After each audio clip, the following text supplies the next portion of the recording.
PM किसान योजनेमध्ये आता हे शेतकरी अपात्र होणार आहेत. ते कोणते शेतकरी आणि दुसरं म्हणजे ज्यांना आता हप्ते येत नाहीत किंवा आतापर्यंत आलाच नाहीये ते चेक करू शकतात कधी येणार, कारण बऱ्याच जणांचे अर्ज आहेत ते पेंडिंगमध्ये आहेत. तर ते का पेंडिंगमध्ये आहेत आणि कधी ते चालू होणार हे ते जाणून घेऊ शकतात.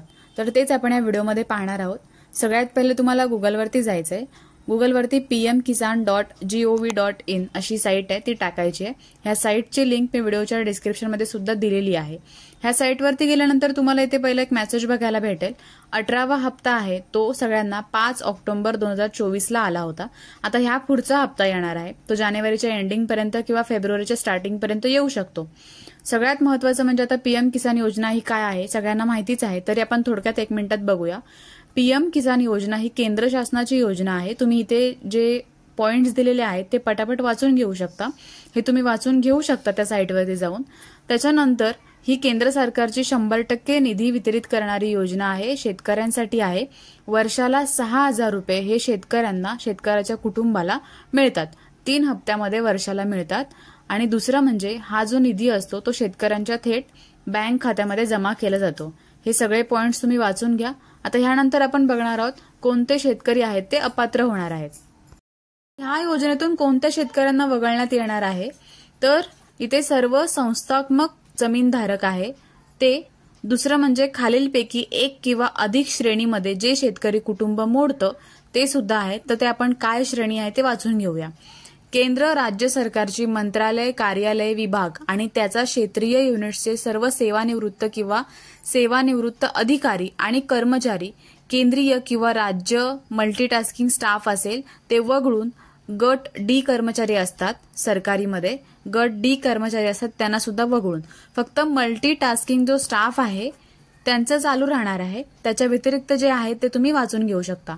दुसरं म्हणजे वरील श्रेणीतील सर्व निवृत्ती वेतनधारक ज्याचे मासिक पेन्शन रुपये 10,000 किंवा त्याहून अधिक आहे, म्हणजे जे निवृत्त झालेले आहेत आणि त्यांना पेन्शन आहे ती 10,000 पर्यंत येते, ते सुद्धा शेतकरी ह्याच्यामध्ये बसत नाहीत. त्याच्यामध्ये सुद्धा मल्टीटास्किंग जो स्टाफ आहे त्यांना मिळणार आहे.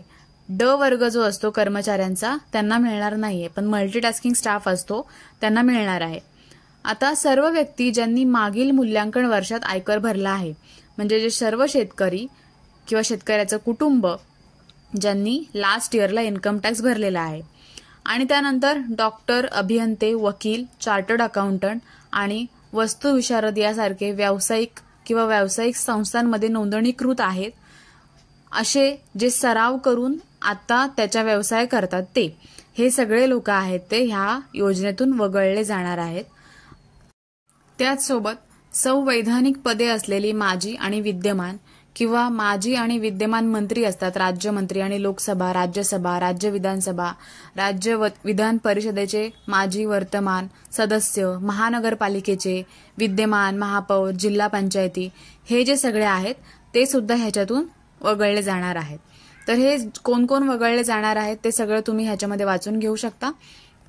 ज्यांना आतापर्यंत हप्ता आलेलाच नाहीये किंवा हप्ते यायचे त्याच्यानंतर बंद झालेले आहेत, 2-3 आलेले आहेत नंतर आलेले नाहीयेत, त्यांच्यासाठी तुमचा संपर्क बिंदू शोधा POC असा बॉक्स आहे, त्यावर तुम्ही क्लिक करू शकता. हे कसं शोधायचंय, साईटवरती गेल्यानंतर स्क्रोल करायचंय. स्क्रोल करून तुम्ही खाली याल तेव्हा तुम्हाला हा ऑप्शन दिसेल शेवटचा. त्या शेवटच्या बॉक्सला तुम्हाला क्लिक करायचंय.